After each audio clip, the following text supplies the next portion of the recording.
friends, it's Laree with the blog wagonwheelhomestead.com. Welcome back to my channel and welcome to my garden. As promised, I'm going to give you a little bit of a garden tour today and let you know some of the challenges that we're dealing with in this year's garden. If you have gardened for a long time, you know that sometimes there are major challenges when you garden.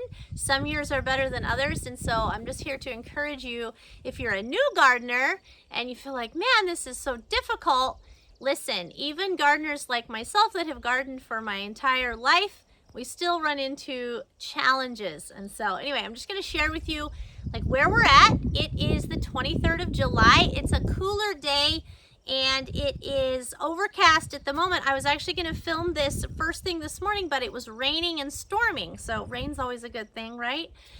So anyway, I'm just slipping out here for a few minutes. Hopefully we don't get rained out and I can show you just a picture of the garden and where it's at this year.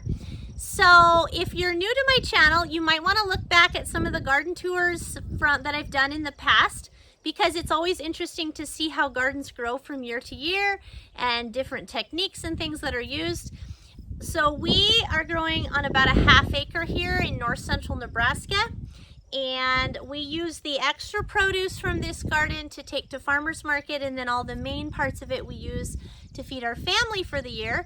And you've probably seen some of my pantry tours. If not, if you're new, welcome, but you'll want to go check those out, showing how we store all of this to feed our family during the cold Nebraska winters and how it helps to reduce our grocery bill. Our family lives pretty consistently on less than $100 a month of things purchased from the grocery store, and some of that we could even live without, right? But that's pretty consistently what we live on for food wise. So, you know, probably less than $1,500 a year is a pretty safe estimate as to what it takes to feed our family of 7. And this is how we do it, even on challenging years like this. So what I'm going to do is back up and share with you a little bit about the story of this year's garden. So we plant in May here. Our last frost date is usually the middle of May. And that's when I began planting. Actually, I plant some things earlier than that, like the broccoli, things that, and onions, things that can handle it being cold. And so planted things end of April, first part of May. And we grow on landscape fabric, so you know that helps me keep up with the weeds, because it's pretty much the kids and I that do the lion's share of the work in the garden, because my husband, you know, is working outside of the home. So we started laying fabric and all those things, planted as usual, and it was like really hot the first part of May, which sort of was a challenge because, you know, a lot of the things that you plant early want it to be cool, right? And then it turned off cool and rainy, which the rain was a super blessing, but it was like in the 40s every night, 60s during the day. Sometimes like Memorial Day weekend was so cold and wet. It was freezing cold. We didn't get any frost, but it was so cold that nothing really would grow and nothing even would germinate, right? Even things like carrots that like it cool, they like it to be just a little bit warmer to germinate, right? And so a lot of the seeds that we planted never came up. Like a third of the beans that I planted did not come up. But like the beets and carrots took well over a month to come up. So that was a big challenge, because first of all, things were late and things were slow. But the other challenge was that the weeds, of course, with some of those things like the beets and carrots where we don't use fabric, the weeds had a chance to get ahead. And so you had to wait to weed it until the beets and carrots came up to see like how much was even going to be there. But then that made the weeding, instead of just being able to cultivate small weeds, it made bigger weeds that we had to pull. Anyways, we're gaining. I've been weeding and weeding and weeding for what seems like forever. I love to come out and weed early in the morning. I really do. I listen to my Bible and I weed early in the morning. I enjoy that. But man, like you got to be able to keep up with it too, right? So anyway, I'm just going to show you a little bit of what we're working with in the garden. It's not as perfect as it usually is, but we're doing our best. And so since May, we've actually had pretty consistent rain. And sometimes in Nebraska, it's really dry and we don't get rain. So we're so grateful for the rain, really grateful. that makes more weed pressure, right? Makes the spots that don't have fabric, or even, you know, around in the holes around the plants in the fabric, it makes more weeding. And, you know, it's a challenge when things like the onions don't grow as fast, or just things don't grow as fast because, or if they don't come up, because they don't get big enough to shade out the weeds. Like typically I weed once, maybe twice, and that's it.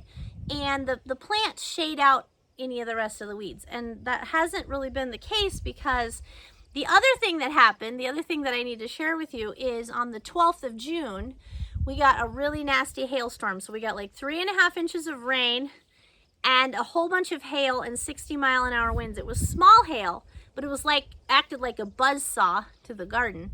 And it all came in like about a half an hour, 20 to 30 minutes. And so I'm gonna put some pictures up here. I should have done a garden tour then, but we were too busy like trying to replant and save the garden to even take time to really film it. And so I'll try to put up some pictures here of what it did to the onions, of just, you know, what it did to the strawberries. We were still picking strawberries, and that was the end of the strawberry crop. It could have been worse. The hail melted within an hour. It wasn't like it piled up like sometimes you see pictures. It piles up and it's there for, you know, till the next day, right? You see pictures of where they have to get the snow plows out and move hail. It wasn't that bad, so I'm grateful for that. But it did do a huge number on the garden. So if you saw the title of this video is Better a Month Late, but now it's question mark, because so what that hail did and the slowness of the spring, you know, just with the cool temperatures, what that did is it set the whole garden back a month. So we ended up having to replant a bunch of the tomatoes. Some of them came back, but I figured that it was better to put in a bigger tomato plant, you know, that I got from the greenhouse, right, the local greenhouse, than it was to just let the little tiny stubs come back, because the tomatoes I had planted in May, they're a warm season crop. They really hadn't grown much, and then they got hailed, and so they basically were just sticks, or they were chopped off. I mean, it was horrible. Anyway, so we replanted some. And then, of course, the weeds, because of all the rain, the weeds were like, yay, we're going to grow. And the plants had been beat back, and they grew, so they came back slower. And the weeds, so anyways, we've been weeding and weeding and weeding.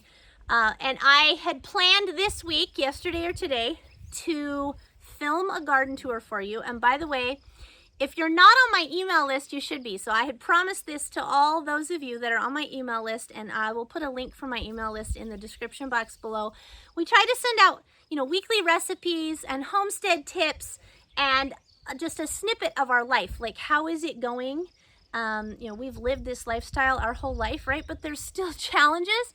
And so might be some things that you can learn, and might be some things that are inspiring to you, right? Of just our life as a family here in Nebraska on our 40-acre homestead. So if you're not on our email list, you'll want to be. But anyway, I had promised everyone on my email list that I would do a garden tour this week and show you like how much the garden had bounced back with all the rain. And we've had some pretty warm temperatures. We've had a few really cold days too. Last week there was a day where the high was like in the low 60s. We thought we were gonna freeze it up because the day before was 95. But anyway, and so I promised you that I was gonna show you how much the garden came back from the hail. And it's like such a testament to how God redeems, and how it was growing, and yes, it was going to be a month late, but we were still going to have all this produce. And then a couple nights ago, Sunday night, we got another hailstorm. It was not as bad as the first one, but it did quite a number, as you're going to see, to a lot of the plants. They look better. Again, that was a couple days ago. They look better today than they did, of course. But the reason the title to the video is Better a Month Late Than Never ? Is because I don't know if it's only going to be a month late now until we get produce. I'm guessing it's going to be like 6 to 8 weeks later than normal before we get things like tomatoes and peppers. So we'll just see. All depends on the weather. How much we're going to get out of the garden for produce is going to depend on when our first frost comes in the fall. Typically that's end of September, early October. Sometimes it's later. And if it's later, that will be a blessing for me this year. But again, you know, we'll still get some things. We'll still probably be able to feed our family, obviously. Weedy gardens and gardens that have been hailed still usually produce something. But part of the challenge is, are we going to have enough to take to farmers market? Because, and when, right? Typically in July, we are already going to farmers market, and I just don't have anything to take. We are doing our very first CSA this year, and I've not shared that with all of you yet. I plan to at some point. Anyway, for those of you not familiar, CSA stands for Community Supported Agriculture, and it's a way for us to share some of the produce that we grow with others. And so people signed up in advance and put down a deposit, and they are receiving a box of produce every week. And the Lord's been good. We have been able to put produce in, and sourdough, and you know, whatever I can find, right, in the boxes, and meet our requirements for that every single week. And that has been a blessing, and people are enjoying it, but we just haven't had enough, obviously, to go to farmers market. So anyway, I'm going to show you quickly before it rains. It's getting hot actually with the sun, but I think there's a storm is supposed to come in a couple hours. It says we're supposed to get a couple more inches of rain and a possibility of more hail. I don't know. It depends on where the storm goes. But anyways, I thought I better show this to you now before it gets damaged again, or before it's raining, or what have you. So as promised, here is a garden tour, and I'll just kind of talk you through what's here. If you have any questions on growing, please don't hesitate to reach out to me. And again, check out my blog, wagonwheelhomestead.com. There's a lot of recipes as to like how you can use this produce to feed your family, reduce your grocery bill, and become more self-sufficient with your food. There's also a lot of tips on how to grow and how to preserve this food. So canning and all of those things is covered there on the blog. And then on the YouTube channel, there's a lot of videos, a lot of tips and tricks, things that, you know, we've learned over a lifetime of doing this. And of course, there's always more to learn. We're always learning ourselves. You might check those things out, and I'm going to give you a quick tour. First off with these potatoes. So I've never had a problem with potatoes coming up, but only about 1/3 of the potatoes came up, and I think that's because it was so cold and wet. They have been perfectly weeded about 3 times. They are not perfectly weeded right now, because you can see, because of the rain, the weeds are coming back. But we keep using our stirrup hoe. I have a whole video on here on how to keep weeds out of your garden. I keep using the stirrup hoe and some cultivation tools, and we just need to do that again. But this part just isn't up to date at the moment, but I've been focusing on other areas, which you'll see. There's some blueberry plants along the side. Some of those have been replanted because our winters, the last couple winters, we've had a week or so where there's been some temperatures down to 60 below zero, and that has really been challenging for some of the perennial plants. Anyway, we're not giving up, right? That's part of gardening, is not giving up. So here's the onions. As you can see, the tops, they were a lot taller than this and a lot more beautiful before the hail, but they don't look too bad for having been beaten down completely about 5 weeks ago and then getting beat up again. They are bulbing out. I expect a good onion crop, except I do expect it to be smaller, because if you look on the blog, there's a full blog post on how to grow really big onions. And what onions do is when the daylight is a certain length, they start to bulb out, and they make one ring on their bulb for every set of leaves they have on top. But because the hail beat back a whole bunch of the leaves on the top, I expect them obviously to bulb out like they are, but not to be as big as normal, because there's not as many leaves on top. Now, we'll see if that holds true, but that is what I'm expecting. Anyway, we will be grateful for any onions that we can get. This is the peppers. They are finally starting to grow, and I do see a couple jalapenos here that could be picked, but again, the hail dinged them up, and it's going to be a while before we have bell peppers. They're still just very small for being almost the end of July. Here's another bed of onions. Again, the onions usually only have to be weeded once. They've had to be weeded twice already, and it's because the hail beat them back, and of course the rain made the weeds grow. But I do grow them on fabric. That helps tremendously. It only takes a couple hours to weed them versus, you know, days, right? The strawberries are having a bit of a difficult time because they were basically mowed flat about a month ago in the hail. I am working on weeding. This is my current project, so it took me about an hour to weed that, and so hopefully about another 3 hours and I'll have this all weeded. I was growing them on fabric and decided to pull the fabric up because I really want them to be able to just root, and I want to be able to just till in between different rows every year and just let them take over. So I'm trying to get, I've weeded it actually, or cultivated it a couple times, but because of some of our other challenges, I had to let this piece go because there wasn't enough of me to go around, and so I chose to let this piece go as it wasn't producing right now. But now and it's not like it's going to seed, right? It's okay that way. Anyways, now I am catching this back up and hoping that these strawberries here in this open area will take that over and then shade out any new weeds. That's the goal, is hopefully by next year it won't need as much weeding. There's raspberries over there along the fence. Again, they have been a bit neglected with all that's been going on. They needed weeded. In fact, I need to figure out a better way to keep the prairie grass from just coming in that edge of the garden. It's difficult because we have wood chips and fabric down, but then, you know, the prairie just keeps creeping in, right? So that is a challenge. I need to maybe put compost on the, you know, to keep the weeds from growing every spring on the base of the raspberry plants. That might help with the weeds. Anyway, if I don't have a lot to harvest out here because things are so slow, like usually we're harvesting a lot by now.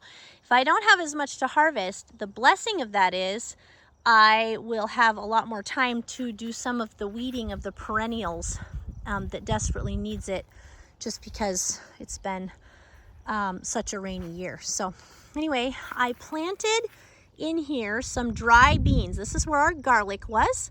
Pulled the garlic out and I planted dry beans. This bed right here is pinto beans. No, I didn't plant the pinto beans. This bed is kidney beans, excuse me. This bed is tiger eye beans. So I've not grown dry beans before, but hopefully there will be time for them to fully mature before fall. We'll just see how that goes. Anyway, this is the squash. It always looks the worst after the hail. It actually looks pretty good today, but you can see that it was pretty beat up. So this is some zucchini and yellow squash, and then down there is a bunch of winter squash. This whole row was supposed to be tromboncino squash, and I think spaghetti squash maybe, but very few, like only 7 of the plants came up. And by the time I realized that, and there was the other challenges, I really didn't have time to replant. So we'll just get the squash that we get. It's just gonna have to be how it is. So under these, well, let's see, right here is the sweet potatoes. We had planted them the night before the hail in June, and I don't know, maybe half a dozen came back. So I got a few more from our local greenhouse when they closed, planted them very late in the season. So we'll just see if we get any sweet potatoes or not. It's gonna be a challenge. Again, you can see where the hail has really beat them up. So we'll just have to see. Under these 2 beds is lettuce. So this needs taken out over here. And I just need to get in there with my stirrup hoe and take that out. We've gotten like 3 cuts of lettuce off of that. This here is new lettuce that I just planted actually before the hail a couple days ago. So again, there's a bunch more lettuce. There's some kale. There's some radishes that are about done. And I love to grow my lettuce under here. I can have lettuce all summer this way. And I have a little sprinkler system, which I'll show you. I usually water everything by drip line, but I have a little bit of a sprinkler system thing right here, just these little mini sprinklers that runs once a day in the middle of the day, and it cools the lettuce off and keeps it from getting bitter. Also keeps it nice and moist. So that works out really well. Again, this bed needs weeded. That one just got weeded. So just kind of how it is. So anyway, this is the broccoli and cauliflower and cabbage, and you can see some of the hail damage there, and some of these are starting to split because of the excessive rain. So I'll probably be making some sauerkraut here soon, and I'm probably just going to make fresh sauerkraut because I still have a bunch canned.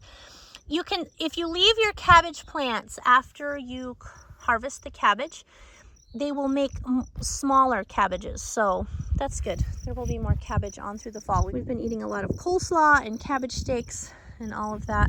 The broccoli is struggling. It got really pruned by that first hail. It really didn't put off good center shoots like it usually does. It's mainly just putting off these smaller side shoots. And you know, most of this got harvested before the cabbage butterflies were out. You can see a few of them flying around now, but they don't come out until it's above 90 degrees. So, but they're not really going to hurt any of this. And I always just soak my broccoli in salt water before I serve it or before I cook with it, and that, you know, make sure there's no worms in it if there happens to be any. So these are the green beans. A third of them came up. They've been replanted twice. They've been weeded twice, which is also another challenge that typically doesn't happen because usually they shade out the weeds. I had just weeded them before the hail, and so, you know, there's some still just coming up here from the second planting because the first planting didn't come up, but you can see they are pretty beat up. So there will be some, but it's just going to be a matter of time as to how much this, you know, comes back. So this is our little flower plot. Some are broken off, I see. So we've got snapdragons, sunflowers. There's some blueberries actually that are ripening. So that's really nice to see. And just a few more of the flowers. We should be taking these to farmers market. I like to put them on my table as well, but really I grow them just to look pretty in the garden and then to take them to farmers market and sell bouquets, but that isn't happening because we don't have enough produce even to go. So you can see that the sunflowers really took a hit from the hail, but again, that's just part of it, I guess. We're just doing what we can. So continue on here and show you a bit of the orchard, and we'll go down to the field garden and I'll show you the tomatoes and some more of the melons. This is our fruit orchard. We've got some elderberries growing here and apples, peach trees, just a variety, cherry trees, a variety of things. You can see the damage from the hail the first time, and some of this is from the second time. Most of it's from the first time. So I don't know what to expect here. I'm leaving them because I'm hoping they'll grow and heal enough I can make some applesauce. I don't think they're obviously not going to be good for keeping because they just won't keep well, but I'm just letting nature take its course at the moment. We also have grapes along the outside edge of the orchard. They've gotten beat down, you know, a couple times, which has been very hard on them. There is still some fruit. Some of it is dinged up, as you can see. And of course, the birds are helping a little. But these are the Somerset grapes. They should be turning a reddish color pretty soon. And I'll just harvest what I can off of here. I haven't really done a lot of pruning because they've been beat up enough. I just hate to mess with them. But I will get what I can off of them, make juice and fruit leather and all of that. And then I will probably do a little bit of pruning and try to straighten them back up. But anyway, it still looks pretty, but definitely has been beat up. The apples, of course, have taken it the worst.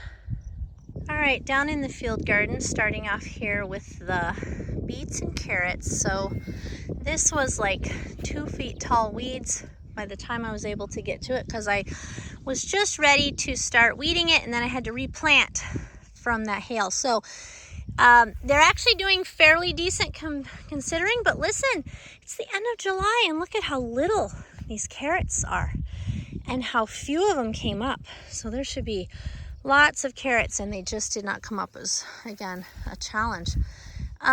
So I just had finished weeding these, then I had to go weed elsewhere and I need to come back and touch this up, but they at least can see the sunlight and they're doing fairly well considering. I hope that we have some beets and carrots, you know, by the first part of September. So this is I have this netting for my fence, which works well, except that the storm the other night blew it down. So I've got to work on getting that back up. It's mainly just to keep the deer out. Thankfully the deer have not found this yet, but we did just put up our second cutting alfalfa. And so you know, the deer that have been enjoying eating that are probably going to start looking for something else to eat. So I do need to get this fence put back up on a non-windy day. Anyway, it's very late in the season, but there was a whole bunch of squash that did not come up. So this whole patch should have been squash and melons. And again, as you can see, very few plants came up. So I just replanted some pumpkins because hopefully if they have time to mature, I will have, you know, some for the pantry, but I will have, you know, the extra I can feed to the cows just as feed. So I had the space and so I just stuck them in. We will just see.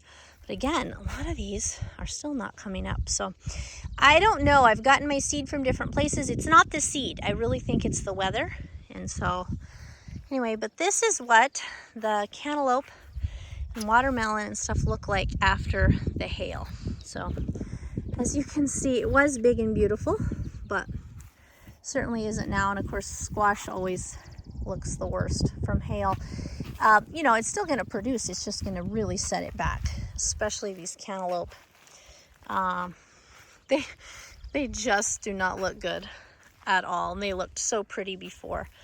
Really kind of sad. So anyway, and of course it blew my drip lines all over. That all needs fixed, but it's been raining and so I don't need to water, so I'm focusing on the weeding. And you know, again, there's only so much you can do, right? So if you're a new gardener, you know, take heart. There's some years that are harder than others and there's nothing you can do about it. That's the thing about gardening, is no matter how much of an expert you are or think you are, you know, there's still more to learn, and you're dealing with Mother Nature, and so there'll be a lot out of your control. Anyway, just a few herbs here, which I wish they were planted closer to the house, but this is where I had space. So just is what it is. And then the very sad looking tomatoes. So they, you know, you can sort of tell what I was going to show you, which was how much they had come back after only 5 weeks basically of growing. You can tell how big they were, but you can see, and really there wasn't a lot of fruit on, which maybe was a blessing, because the fruit that was on is all dinged and ruined. It's probably either going to rot or it's going to certainly not keep very well. But these are still going to produce. They're still going to come back, but they look bad. And I've actually came along and pulled off all the dead stuff that was still kind of attached. And so they need twined up again. That was my plan the first of the week before doing this video, was to run another set of twines and twine them all up. But I decided after the hail to just kind of leave them be and just give them a minute to come back. So, you know, just let them kind of recover a little bit before I try to start trellising them. But this is probably the saddest part after the hail. The tomatoes are my favorite. They are, you know, we have 9 things in our pantry that we preserve out of tomatoes. And I will tell you, this is why we never only put up 1 year's worth of food. So I have like 2 to 3 years worth of food in my pantry. And so like I need to do some salsa and spaghetti sauce, but I still have a bunch of other stuff. And it's because of this, because you can get hail, you can get frost, you know, the cows can get in. I've talked about that before. Just different things. So it's a good idea to preserve more than 1 year's worth of food. It does keep just fine, but you know, we're still gonna get something off of this if we don't get more hail, right? We keep getting these storms, and so I guess it just depends. Basil, love basil so much, and I've been taking basil to the grocery store. It actually has come back quite a bit even in the last couple days, but you can see that it's beat up. So probably what I need to do is harvest some of this for myself, make some pesto, and then the new growth that comes back will look prettier, right? Because this is dinged up. It's still fine to eat, but it's not as nice to share with others, or certainly not as nice to put out at the grocery store for people to purchase. So, and then the cucumbers are down here on the end, and I've just been grazing the side here at night with my cows. I needed to graze it sooner, but they were grazing elsewhere. So there's a cucumber that needs picked. Actually, we will enjoy that. But you can see the cucumbers have been planted twice as well. They did not come up well, and I don't know how well they're going to come back from the hail.